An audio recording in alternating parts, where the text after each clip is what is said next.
पाठ 4 आदिवासी दीकू और एक स्वर्ण युग की कल्पना।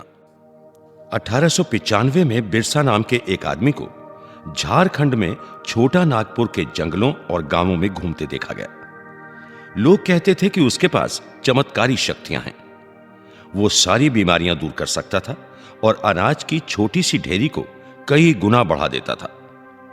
बिरसा ने खुद यह ऐलान कर दिया था कि उसे भगवान ने लोगों की रक्षा और उनको दीकुओं अर्थात बाहरी लोगों की गुलामी से आजाद कराने के लिए भेजा है। कुछ समय के भीतर हजारों लोग बिरसा के पीछे चलने लगे। वो उसे भगवान मानते थे। उन्हें यकीन था कि वो उनकी समस्याएं दूर करने आया है। बिरसा का जन्म एक मुंडा परिवार में हुआ था। मुंडा एक जनजातीय समूह है जो छोटा नागपुर में रहता है। बिरसा के समर्थकों में इलाके के दूसरे आदिवासी, संथाल और उरांव भी शामिल थे। ये सभी अपने आसपास आ रहे बदलावों और अंग्रेज शासन के कारण पैदा हो रही समस्याओं से बेचैन थे। उनकी परिचित जीवन पद्धति नष्ट होती दिखाई दे रही थी, आजीविका खतरे में थी और धर्म छिन्न भिन्न हो रहा था। बिरसा किन समस्याओं को हल करना चाहता था? जिन्हें दीकू कहा जा रहा था, वो बाहरी लोग कौन थे? उन्होंने इलाके के लोगों को गुलाम कैसे बना लिया था? अंग्रेजों के राज में आदिवासियों के साथ क्या हो रहा था? आदिवासियों का जीवन किस तरह बदल रहा था? इस अध्याय में हम ऐसे ही कुछ सवालों पर विचार करेंगे। इस पृष्ठ पर है चित्र 1। इसमें उड़ीसा के डोंगरिया कंध कबीले की महिलाएं बाजार जाते हुए नदी से गुजर रही हैं। पिछले साल आपने आदिवासी समाजों के बारे में पढ़ा था। ज्यादातर कबीलों के रीति रिवाज और रस्में ब्राह्मणों द्वारा निर्धारित रीति रिवाजों और रस्मों से बहुत अलग थीं। इन समाजों में ऐसे गहरे सामाजिक भेद भी नहीं थे जो जाति पर आधारित समाजों में दिखाई देते हैं। एक कबीले के सारे लोग कुटुंब के बंधनों में बंधे होते थे, लेकिन इसका यह मतलब भी नहीं है कि आदिवासियों के बीच कोई आर्थिक और सामाजिक फर्क नहीं था। पृष्ठ 40। जनजातीय समूह किस तरह जीते थे? 19वीं सदी तक देश के विभिन्न भागों में आदिवासी तरह तरह की गतिविधियों में सक्रिय थे। कुछ झूम खेती करते थे। उनमें से कुछ समुदाय झूम खेती करते थे। झूम खेती घुमंतू खेती को कहा जाता है। इस तरह की खेती अधिकांशतः जंगलों में छोटे छोटे भूखंडों पर की जाती थी।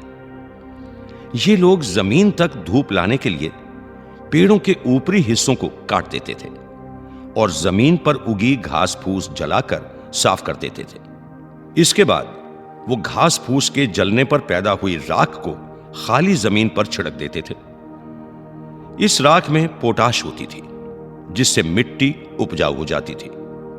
वो कुल्हाड़ों से पेड़ों को काटते थे और कुदालों से जमीन की ऊपरी सतह को खुरच देते थे। वो खेतों को जोतने और बीज रोपने की बजाय उन्हें बस खेत में बिखेर देते थे।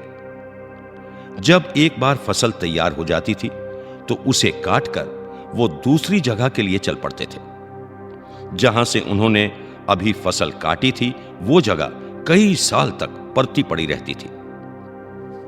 यहां परती का अर्थ है कुछ समय के लिए बिना खेती छोड़ दी जाने वाली जमीन, ताकि उसकी मिट्टी दोबारा उपजाऊ हो जाए। घुमंतू किसान मुख्य रूप से पूर्वोत्तर और मध्य भारत की पर्वतीय व जंगली पट्टियों में ही रहते थे। इन आदिवासी समुदायों की जिंदगी जंगलों में बेरोक टोक आवाजाही और फसल उगाने के लिए जमीन और जंगलों के इस्तेमाल पर आधारित थी। वो केवल इसी तरीके से घुमंतू खेती कर सकते थे। कुछ शिकारी और संग्राहक थे। बहुत सारे इलाकों में आदिवासी समूह पशुओं का शिकार करके और वन्य उत्पादों को इकट्ठा करके अपना काम चलाते थे। वो जंगलों को अपनी जिंदगी के लिए बहुत जरूरी मानते थे।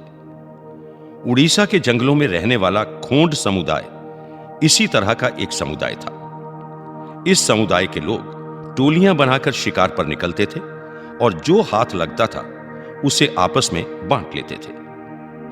वो जंगलों से मिले फल और जड़ें खाते थे। खाना पकाने के लिए वो साल और महुआ के बीजों का इस्तेमाल करते थे। इलाज के लिए वो बहुत सारी जंगली जड़ी बूटियों का इस्तेमाल करते थे और जंगलों से इकट्ठा हुई चीजों को स्थानीय बाजारों में बेच देते थे। जब भी स्थानीय बुनकरों और चमड़ा कारीगरों को कपड़े व चमड़े की रंगाई के लिए कुसुम और पलाश के फूलों की जरूरत होती थी, तो वो खोंड समुदाय के लोगों से ही कहते थे, यहां साल एक पेड़ है और महुआ एक फूल जिसे खाया जाता है या शराब बनाने के लिए इस्तेमाल किया जाता है। इस पृष्ठ पर चित्र 2 है। इस चित्र में डोंगरिया कंथ कबीले की औरतें पंडानों की पत्तियां इकट्ठा करके ला रही हैं। इन पत्तियों से पत्तलें बनाई जाएंगी। पृष्ठ 41। इन समुदायों को चावल और अन्य अनाज कहां से मिलते थे? कई बार तो चीजों की अदला बदली से काम चल जाता था। वो अपने कीमती वन उत्पादों के बदले जरूरत की चीजें ले लेते थे।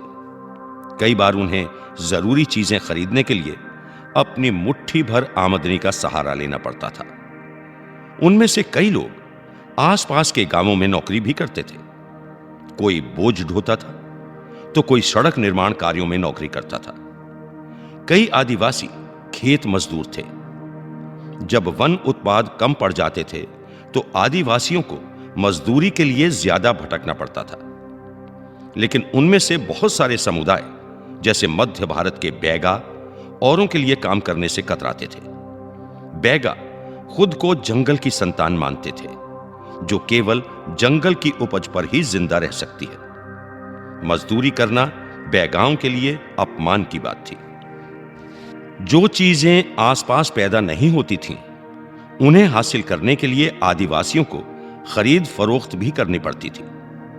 इसकी वजह से वो कभी-कभी व्यापारियों और महाजनों पर आश्रित हो जाते थे। व्यापारी बेचने की चीजें लेकर आते थे और भारी कीमत पर चीजें बेचते थे। सूदखोर महाजन भी आदिवासियों को कर्जा तो देते थे, लेकिन उसका ब्याज बहुत ज्यादा होता था। इस तरह बाजार और वाणिज्य ने आदिवासियों को कर्ज और गरीबी में ढकेल दिया था। लिहाजा वो महाजनों और व्यापारियों को बाहरी शैतान और अपनी सारी मुसीबतों की जड़ मानने लगे थे। इस पृष्ठ पर है चित्र 3। इसमें भारत में कुछ आदिवासी समुदायों के इलाके बताए गए हैं। गड्डी वन गुज्जर, भोटिया, सहारिया, भील, वान गुज्जर्स राठवा, बैगास बंजारा गोंड, बंजारा, कोया बंजारा गोंड, माला इरूलर, वैगास मारिया गोंड, संथाल मुड्डा उराव संथाल, पराजा बोंडा, कंढा, कोया, सौरा खोंड, हंजंग, अपाटनी निशी, नागा, खासी, ठीक, मेइटी, रियांग, जारवाज कुछ जानवर पालते थे। बहुत सारे आदिवासी समूह जानवर पालकर अपनी जिंदगी चलाते थे। वो चरवाहे थे जो मौसम के हिसाब से मवेशियों या भेड़ों के रेवड़ लेकर यहां से वहां जाते रहते थे। जब एक जगह घास खत्म हो जाती थी तो वो दूसरे इलाके में चले जाते थे। पंजाब के पहाड़ों में रहने वाले वन गुज्जर और आंध्र प्रदेश के लबाड़िया आदि समुदाय गाय भैंस के झुंड पालते थे। कुल्लू के गद्दी समुदाय के लोग गडरिये थे और कश्मीर के बकरवाल बकरियां पालते थे।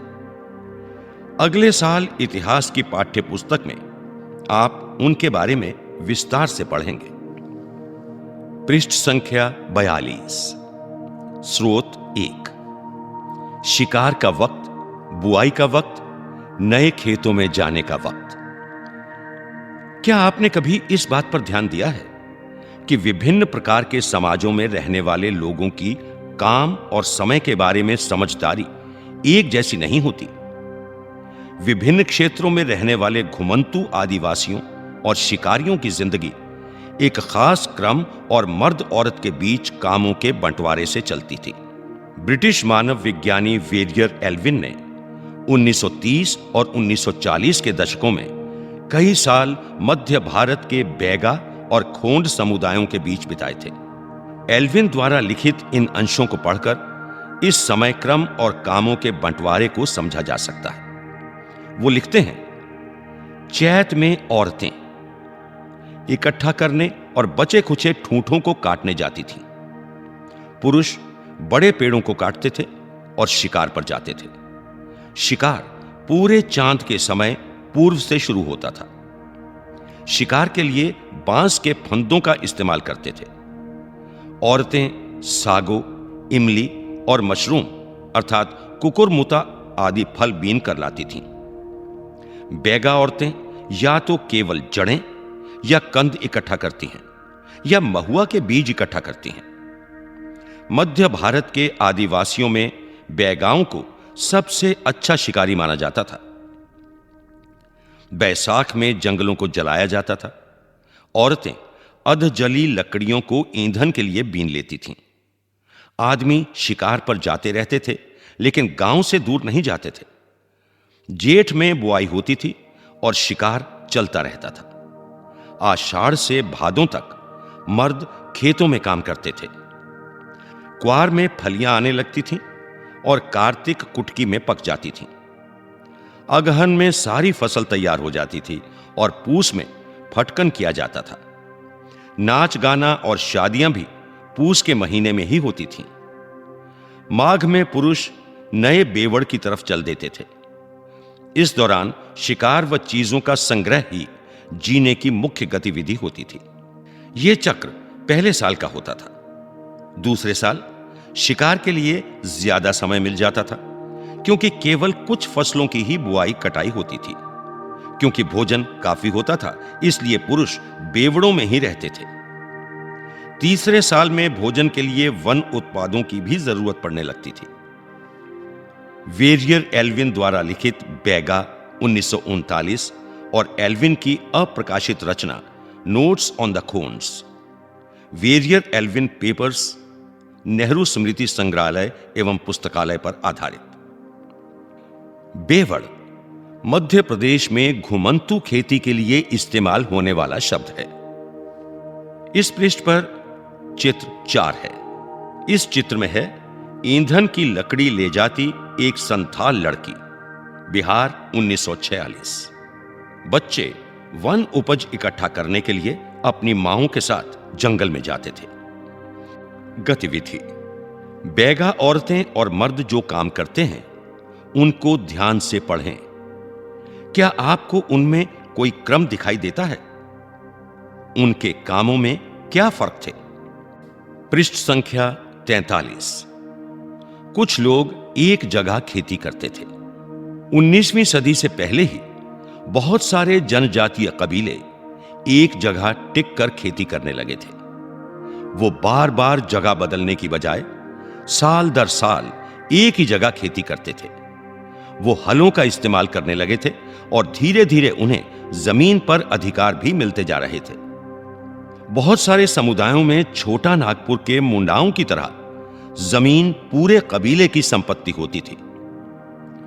कुल के सभी सदस्यों को उन मूल निवासियों का वंशज माना जाता था जिन्होंने सबसे पहले आकर जमीन को साफ किया था। लिहाजा जमीन पर सभी का बराबर का हक होता था। फिर भी अक्सर ऐसा होता था कि कुल के कुछ लोग औरों से ज्यादा ताकत जुटा लेते थे। कुछ मुखिया बन जाते थे और बाकी उनके अनुयायी होते थे। जो ताकतवर होते थे वो खुद खेती करने की बजाय अक्सर अपनी जमीन बंटाई पर दे देते थे। ब्रिटिश अफसरों को गोंड और संथाल जैसे एक जगह ठहरकर रहने वाले आदिवासी समूह शिकारी संग्राहक या घुमंतु खेती करने वालों के मुकाबले ज्यादा सभ्य दिखाई देते थे। जंगलों में रहने वालों को जंगली और बर्बर माना जाता था। अंग्रेजों को लगता था कि उन्हें स्थायी रूप से एक जगह बसाना और सभ्य बनाना जरूरी है। औपनिवेशिक शासन से आदिवासियों के जीवन पर क्या असर पड़े? ब्रिटिश शासन के दौरान आदिवासी समूहों का जीवन बदल गया। आओ देखें कि ये बदलाव क्या थे। आदिवासी मुखियाओं का क्या हुआ? अंग्रेजों के आने से पहले बहुत सारे इलाकों में आदिवासियों के मुखियाओं का महत्वपूर्ण स्थान होता था। उनके पास औरों से ज्यादा आर्थिक ताकत होती थी और वो अपने इलाके पर नियंत्रण रखते थे। कई जगह उनकी अपनी पुलिस होती थी और वो जमीन एवं वन प्रबंधन के स्थानीय नियम खुद बनाते थे। ब्रिटिश शासन के तहत आदिवासी मुखियाओं के कामकाज और अधिकार काफी बदल गए थे। उन्हें कई कई गांवों पर जमीन का मालिकाना तो मिलता रहा, लेकिन उनकी शासकीय शक्तियां छिन गईं और उन्हें ब्रिटिश अधिकारियों द्वारा बनाए गए नियमों को मानने के लिए बाध्य कर दिया। उन्हें अंग्रेजों को नजराना देना पड़ता था और अंग्रेजों के प्रतिनिधि की हैसियत से अपने समूहों को अनुशासन में रखना होता था। पहले उनके पास जो ताकत थी, अब वो नहीं रही। वो परंपरागत कामों को करने से लाचार हो गए। इस पृष्ठ पर है चित्र 5। इसमें है पूर्वोत्तर के निशी आदिवासियों के एक गांव में लट्ठों से बना घर। जब ये घर बनाए जाते हैं तो पूरा गांव मदद करता है। पृष्ठ संख्या 44। घुमंतु काश्तकारों का क्या हुआ? ऐसे समूहों से अंग्रेजों को काफी परेशानी थी, जो यहां वहां भटकते रहते थे और एक जगह ठहर कर नहीं रहते थे। वो चाहते थे कि आदिवासियों के समूह एक जगह स्थायी रूप से रहें और खेती करें। स्थायी रूप से एक जगह रहने वाले किसानों को नियंत्रित करना आसान था। अंग्रेज अपने शासन के लिए आमदनी का नियमित स्रोत भी चाहते थे। फलस्वरूप उन्होंने जमीन के बारे में कुछ नियम लागू कर दिए। उन्होंने जमीन को मापकर प्रत्येक व्यक्ति का हिस्सा तय कर दिया। उन्होंने यह भी तय कर दिया कि किसे कितना लगान देना होगा। कुछ किसानों को भूस्वामी और दूसरों को पट्टेदार घोषित किया गया। जैसा कि आप देख चुके हैं अध्याय 2 में, पट्टेदार अपने भूस्वामियों का भाड़ा चुकाते थे और भूस्वामी सरकार को लगान देते थे। इस पृष्ठ पर है चित्र 6। इसमें हैं गुजरात के एक जंगल में खेती करती भील औरतें। घुमंतु खेती गुजरात के बहुत सारे वन क्षेत्रों में अभी भी जारी है। आप देख सकते हैं कि यहां पेड़ों को काट दिया गया है और खेती के लिए जमीन साफ कर दी गई है। झूम काश्तकारों को स्थायी रूप से बसाने की अंग्रेजों की कोशिश बहुत कामयाब नहीं रही। जहां पानी कम हो और मिट्टी सूखी हो, वहां हलों से खेती करना आसान नहीं होता, बल्कि हलों की मदद से खेती करने वाले झूम काश्तकारों को अक्सर नुकसान ही हुआ, क्योंकि उनके खेत अच्छी उपज नहीं दे पाते थे। इसलिए पूर्वोत्तर राज्यों के झूम काश्तकार इस बात पर अड़े रहे कि उन्हें परंपरागत ढंग से ही जीने दिया जाए। व्यापक विरोध के फलस्वरूप अंग्रेजों को आखिरकार उनकी बात माननी पड़ी और ऐसे कबीलों को जंगल के कुछ हिस्सों में घुमंतु खेती की छूट दे दी गई। इस पृष्ठ पर है चित्र 7। इसमें है आंध्र प्रदेश में धान के खेत में काम करते आदिवासी। समतल मैदानों और जंगलों में धान की खेती के बीच फर्क को देखें। पृष्ठ संख्या 45। वन कानून और उनके प्रभाव। जैसा कि आपने देखा है, आदिवासी समूहों का जीवन जंगलों से जुड़ा हुआ था। अतः वन कानूनों में आए बदलावों से आदिवासियों के जीवन पर भी भारी असर पड़ा। अंग्रेजों ने सारे जंगलों पर अपना नियंत्रण स्थापित कर लिया था और जंगलों को राज्य की संपत्ति घोषित कर दिया था। कुछ जंगलों को आरक्षित वन घोषित कर दिया गया। ये ऐसे जंगल थे जहां अंग्रेजों की जरूरतों के लिए इमारती लकड़ी पैदा होती थी। इन जंगलों में लोगों को स्वतंत्र रूप से घूमने, झूम खेती करने, फल इकट्ठा करने या पशुओं का शिकार करने की इजाजत नहीं थी। ऐसी सूरत में झूम काश्तकार किस तरह जिंदा रह सकते थे? इसलिए उनमें से बहुतों को काम और रोजगार की तलाश में मजबूरन दूसरे इलाकों में जाना पड़ा। जैसे ही अंग्रेजों ने जंगलों के भीतर आदिवासियों के रहने पर पाबंदी लगा दी, उनके सामने एक समस्या पैदा हो गई। समस्या यह थी कि रेलवे स्लीपर्स के लिए पेड़ काटने और लकड़ी को एक जगह से दूसरी जगह ले जाने के लिए मजदूरों का इंतजाम कहां से किया जाए। स्लीपर का अर्थ है लकड़ी के क्षैतिज तख्ते जिन पर रेल की पटरियां बिछाई जाती हैं। औपनिवेशिक अधिकारियों ने इसका भी एक हल ढूंढ निकाला। उन्होंने तय किया कि झूम काश्तकारों को जंगल में जमीन के छोटे टुकड़े दिए जाएंगे और उन्हें वहां खेती करने की भी छूट होगी, बशर्ते गांवों में रहने वालों को वन विभाग के लिए मजदूरी करनी होगी और जंगलों की देखभाल करनी होगी। इस तरह बहुत सारे इलाकों में वन विभाग ने सस्ते श्रम की आपूर्ति सुनिश्चित करने के लिए वन गांव बसा दिए।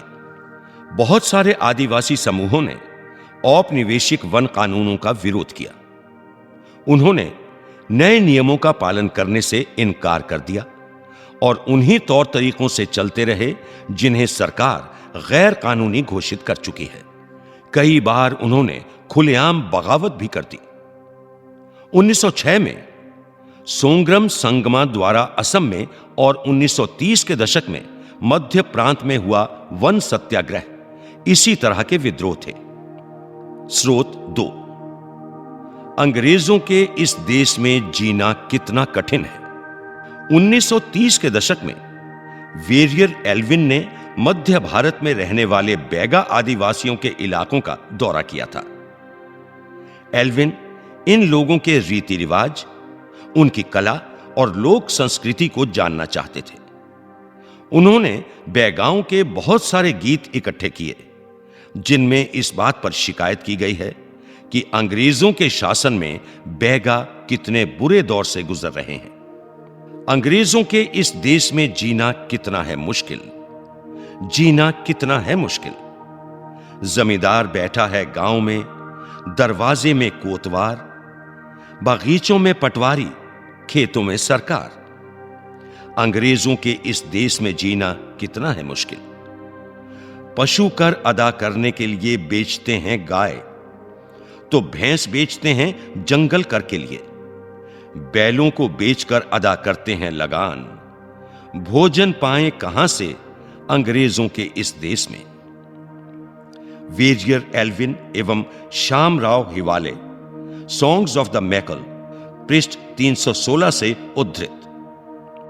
पृष्ठ संख्या 46। व्यापार की समस्या। 19वीं शताब्दी के दौरान जनजातीय समूहों ने पाया कि व्यापारी और महाजन जंगलों में जल्दी जल्दी आने लगे हैं। वो वन उपज खरीदने, नकद कर्जा देने और आदिवासियों को मजदूरी पर रखने के लिए आ रहे थे। इन सारे बदलावों से क्या असर पड़ने वाले हैं, यह समझने में आदिवासियों को कुछ समय लगा। यह समझने के लिए आइए रेशम उत्पादकों की स्थिति को देखें। 18वीं सदी में भारतीय रेशम की यूरोपीय बाजारों में भारी मांग थी। भारतीय रेशम की अच्छी गुणवत्ता सबको आकर्षित करती थी और भारत का निर्यात तेजी से बढ़ रहा था। जैसे जैसे बाजार फैला, ईस्ट इंडिया कंपनी के अफसर इस मांग को पूरा करने के लिए रेशम उत्पादन पर जोर देने लगे। इस पृष्ठ पर चित्र 8 है। इसमें हैं गोदारा औरतें बुनाई करती हुई। वर्तमान झारखंड में स्थित हजारीबाग के आसपास रहने वाले संथाल रेशम के कीड़े पालते थे। रेशम के व्यापारी अपने एजेंटों को भेजकर आदिवासियों को कर्जे देते थे और उनके कृमि कोशों को इकट्ठा कर लेते थे। 1000 कृमि कोशों के लिए 3 से 4 रुपए मिलते थे। इसके बाद इन कृमि कोशों को बर्दवान या गया भेज दिया जाता था, जहां उन्हें 5 गुना कीमत पर बेचा जाता था। निर्यातकों और रेशम उत्पादकों के बीच कड़ी का काम करने वाले बिचौलियों को जमकर मुनाफा होता था। रेशम उत्पादकों को बहुत मामूली फायदा मिलता था। स्वाभाविक है कि बहुत सारे आदिवासी समुदाय बाजार और व्यापारियों को अपना सबसे बड़ा दुश्मन मानने लगे थे। इस पृष्ठ पर है चित्र 9। इसमें है चटाई बुनती एक हाजांग औरत। औरतों के लिए घरेलू काम सिर्फ घर तक ही सीमित नहीं था, वो खेतों और कारखानों में भी अपने बच्चों को साथ लेकर जाती थी। पृष्ठ संख्या 47। इस पृष्ठ पर है चित्र 10। इस चित्र में दिखाए गए हैं 1948 के बिहार के कोयला खनिक। 1920 के दशक में बिहार की झरिया और रानीगंज कोयला खदानों में काम करने वाले लगभग 50% खनिक आदिवासी थे। अंधेरी और दम घोंटू खदानों की गहराई में काम करना न केवल शरीर को तोड़ता था, बल्कि यह खतरनाक था। वो अक्सर सचमुच जान ले लेता था। 1920 के दशक में देश की कोयला खदानों में हर साल 2000 से ज्यादा मजदूर मारे जाते थे। काम की तलाश में घर से दूर जाने वाले आदिवासियों की दशा तो और भी खराब थी। 19वीं सदी के आखिर से ही चाय बागान फैलने लगे थे। खनन उद्योग भी एक महत्वपूर्ण उद्योग बन गया था। असम के चाय बागानों और झारखंड की कोयला खदानों में काम करने के लिए आदिवासियों को बड़ी संख्या में भर्ती किया गया। इन लोगों को ठेकेदारों की मार्फत भर्ती किया जाता था। ये ठेकेदार न केवल उन्हें बहुत कम वेतन देते थे, बल्कि उन्हें वापस घर भी लौटने नहीं देते थे। गतिविधि: पता लगाएं कि कोयला खदानों में काम के लिए हालात बदल गए हैं या नहीं। पता लगाएं कि खदानों में हर साल कितने लोग मरते हैं और उनकी मौत के क्या कारण होते हैं। नजदीक से देखने पर 19वीं और 20वीं शताब्दियों के दौरान देश के विभिन्न भागों में जनजातीय समूहों ने बदलते कानूनों, अपने व्यवहार पर लगी पाबंदियों, नए करों और व्यापारियों व महाजनों द्वारा किए जा रहे शोषण के खिलाफ कई बार बगावत की। 1831 से 32 में कोल आदिवासियों ने और 1855 में संथालों ने बगावत कर दी थी। मध्य भारत में बस्तर विद्रोह 1910 में हुआ और 1940 में महाराष्ट्र में वर्ली विद्रोह हुआ। बिरसा जिस आंदोलन का नेतृत्व कर रहे थे, वो भी इसी तरह का विद्रोह था। पृष्ठ संख्या 48। स्रोत 3। लहू लुहान मेरे कंधे। मुंडा आदिवासियों के गीतों में उनके कष्ट झलकते हैं। हाय कोलू के बैल की तरह मैं, लहू लुहान मेरे कंधे, जमींदार के दूत दिन और रात करते हैं मुझे परेशान। बड़बड़ाता हूं मैं यही दिन और रात, हाय यही है मेरी हालत। नहीं है मेरा कोई ठिकाना, नहीं है मेरी कोई खुशियां। KS. Singh, Birsa Munda and his movement. पृष्ठ 12। बिरसा मुंडा। बिरसा का जन्म 1870 के दशक के मध्य में हुआ। उनके पिता गरीब थे। बिरसा का बचपन भेड़ बकरियां चराते, बांसुरी बजाते और स्थानीय अखाड़ों में नाचते गाते बीता था। उनकी परवरिश मुख्य रूप से बोहोंडा के आसपास के जंगलों में हुई। गरीबी से लाचार बिरसा के पिता को काम की तलाश में जगह जगह भटकना पड़ता था। लड़कपन में ही बिरसा ने अतीत में हुए मुंडा विद्रोहों की कहानियां सुन ली थी। उन्होंने कई बार समुदाय के सरदारों अर्थात मुखियाओं को विद्रोह का आह्वान करते देखा था। बिरसा के समुदाय के लोग ऐसे स्वर्ण युग की बात किया करते थे जब मुंडा लोग दीकुओं के उत्पीड़न से पूरी तरह आजाद थे। सरदारों का कहना था कि एक बार फिर उनके समुदाय के परंपरागत अधिकार बहाल हो जाएंगे। वो खुद को इलाके के मूल निवासियों का वंशज मानते थे और अपनी जमीन की लड़ाई अर्थात मुल्क की लड़ाई लड़ रहे थे। वो लोगों को याद दिलाते थे कि उन्हें अपना साम्राज्य वापस पाना है। बिरसा स्थानीय मिशनरी स्कूल में जाने लगे, जहां उन्हें मिशनरियों के उपदेश सुनने का मौका मिला।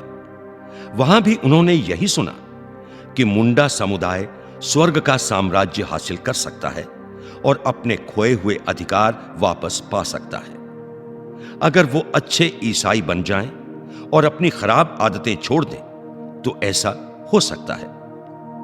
बाद में बिरसा ने एक जाने माने वैष्णव धर्म प्रचारक के साथ भी कुछ समय बिताया। उन्होंने जनेऊ धारण किया और शुद्धता व दया पर जोर देने लगे। वैष्णव विष्णु की पूजा करने वाले वैष्णव कहलाते हैं। अपनी किशोरावस्था में बिरसा जिन विचारों के संपर्क में आए, उनसे वो काफी गहरे तौर पर प्रभावित थे। बिरसा का आंदोलन आदिवासी समाज को सुधारने का आंदोलन था। उन्होंने मुंडाओं से आह्वान किया कि वो शराब पीना छोड़ दें, गांवों को साफ रखें और डायन व जादू टोने में विश्वास न करें। यहां ध्यान देने वाली बात यह है कि बिरसा ने मिशनरियों और हिंदू जमींदारों का भी लगातार विरोध किया। वो उन्हें बाहर का मानते थे, जो मुंडा जीवन शैली को नष्ट कर रहे थे। 1895 में बिरसा ने अपने अनुयायियों से आह्वान किया कि वो अपने गौरवपूर्ण अतीत को पुनर्जीवित करने के लिए संकल्प लें। वो अतीत के एक ऐसे स्वर्ण युग, सतयुग की चर्चा करते थे जब मुंडा लोग अच्छा जीवन जीते थे, तटबंध बनाते थे, कुदरती झरनों को नियंत्रित करते थे, पेड़ और बाग लगाते थे, पेट पालने के लिए खेती करते थे। उस काल्पनिक युग में मुंडा अपने बिरादरों और रिश्तेदारों का खून नहीं बहाते थे। वो ईमानदारी से जीते थे। बिरसा चाहते थे कि लोग एक बार फिर अपनी जमीन पर खेती करें, एक जगह टिक कर रहें और अपने खेतों में काम करें। अंग्रेजों को बिरसा आंदोलन के राजनीतिक उद्देश्यों से बहुत ज्यादा परेशानी थी। यह आंदोलन मिशनरियों, महाजनों, हिंदू भूस्वामियों और सरकार को बाहर निकालकर बिरसा के नेतृत्व में मुंडा राज स्थापित करना चाहता था। यह आंदोलन इन्हीं ताकतों को मुंडाओं की सारी समस्याओं व कष्टों का स्रोत मानता था। अंग्रेजों की भूनीतियां उनकी परंपरागत भूमि व्यवस्था को नष्ट कर रही थीं। हिंदू भूस्वामी और महाजन उनकी जमीन छीनते जा रहे थे और मिशनरी उनकी परंपरागत संस्कृति की आलोचना करते थे। जब आंदोलन फैलने लगा तो अंग्रेजों ने सख्त कार्रवाई का फैसला किया। उन्होंने 1895 में बिरसा को गिरफ्तार किया और दंगे फसाद के आरोप में 2 साल की सजा सुनाई। 1897 में जेल से लौटने के बाद बिरसा समर्थन जुटाते हुए गांव-गांव घूमने लगे। उन्होंने लोगों को उकसाने के लिए परंपरागत प्रतीकों और भाषा का इस्तेमाल किया। वो आह्वान कर रहे थे कि उनके नेतृत्व में साम्राज्य की स्थापना के लिए रावणों अर्थात दीकू और यूरोपियों को तबाह कर दें। बिरसा के अनुयायी दीकू और यूरोपीय सत्ता के प्रतीकों को निशाना बनाने लगे। उन्होंने थाने और चर्चों पर हमले किए और महाजनों व जमींदारों की संपत्तियों पर धावा बोल दिया। सफेद झंडा बिरसा राज का प्रतीक था। सन 1900 में बिरसा की हैजे से मृत्यु हो गई और आंदोलन ठंडा पड़ गया। यह आंदोलन 2 मानों में महत्वपूर्ण था। पहला, इसने औपनिवेशिक सरकार को ऐसे कानून लागू करने के लिए मजबूर किया जिनके जरिए दीकू लोग आदिवासियों की जमीन पर आसानी से कब्जा न कर सके। दूसरा, इसने एक बार फिर जता दिया कि अन्याय का विरोध करने और औपनिवेशिक शासन के विरुद्ध अपने गुस्से को अभिव्यक्त करने में आदिवासी सक्षम हैं। उन्होंने अपने खास अंदाज में अपनी खास रस्मों और संघर्ष के प्रतीकों के जरिए इस काम को अंजाम दिया। अन्यत्र हमें नकदी की क्या जरूरत? इसमें बहुत सारे कारणों से आदिवासी और अन्य सामाजिक समूह प्राय बाजार के लिए पैदावार नहीं करना चाहते। पापुआ न्यू गिनी के इस जनजातीय गीत में इस बात की झलक मिलती है कि वहां के आदिवासी बाजार को किस तरह देखते हैं। कहते हैं नकदी है बेकार का कूड़ा करकट। बारिश ये रोक नहीं सकती और देती है तकलीफें। इन सरकारी मठाधीशों के लिए क्यों मैं जोश से करूं काम, क्यों मैं चढ़ूं नारियल के पेड़ पर। तो है नकदी फसलें अच्छी, लेकिन श्रीमान मुझे बताएं, अगर खरीदने को नहीं है कुछ तो मैं चिंता क्यों करूं। कोहेन, क्लार्क एवं Haswell, the economy of subsistence agriculture 1970 में उद्धृत एक गीत पर आधारित। आइए कल्पना करें, मान लीजिए कि आप 19वीं सदी के वन गांव में रहने वाले झूम काश्तकार हैं।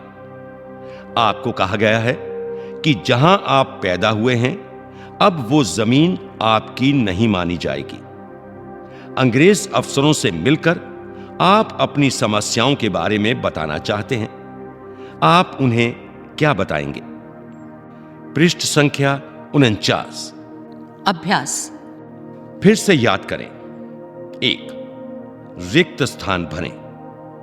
क. अंग्रेजों ने आदिवासियों को रिक्त स्थान के रूप में वर्णित किया। ख. झूम खेती में बीज बोने के तरीके को रिक्त स्थान कहा जाता है। ग. मध्य भारत में ब्रिटिश भूमि बंदोबस्त के अंतर्गत आदिवासी मुखियाओं को रिक्त स्थान स्वामित्व मिल गया। घ. असम के रिक्त स्थान और बिहार की रिक्त स्थान में काम करने के लिए आदिवासी जाने लगे। 2. सही या गलत बताएं। क. झूम काश्तकार जमीन की जुताई करते हैं और बीज रोपते हैं। ख. व्यापारी संथालों से कृमि कोष खरीदकर उसे 5 गुना ज्यादा कीमत पर बेचते थे। ग. बिरसा ने अपने अनुयायियों का आह्वान किया कि वो अपना शुद्धिकरण करें, शराब पीना छोड़ दें और डायन व जादू टोने जैसी प्रथाओं में यकीन न करें। घ. अंग्रेज आदिवासियों की जीवन पद्धति को बचाए रखना चाहते थे। पृष्ठ संख्या 50। आइए विचार करें। 3. ब्रिटिश शासन में घुमंतू काश्तकारों के सामने कौन सी समस्याएं थीं? 4. औपनिवेशिक शासन के तहत आदिवासी मुखियाओं की ताकत में क्या बदलाव आए? 5. दीकुओं से आदिवासियों के गुस्से के क्या कारण थे? 6. बिरसा की कल्पना में स्वर्ण युग किस तरह का था? आपकी राय में यह कल्पना लोगों को इतनी आकर्षक क्यों लग रही थी? आइए करके देखें। 7. अपने माता पिता, दोस्तों या शिक्षकों से बात करके 20वीं सदी के अन्य आदिवासी विद्रोहों के नायकों के नाम पता करें। उनकी कहानी अपने शब्दों में लिखें।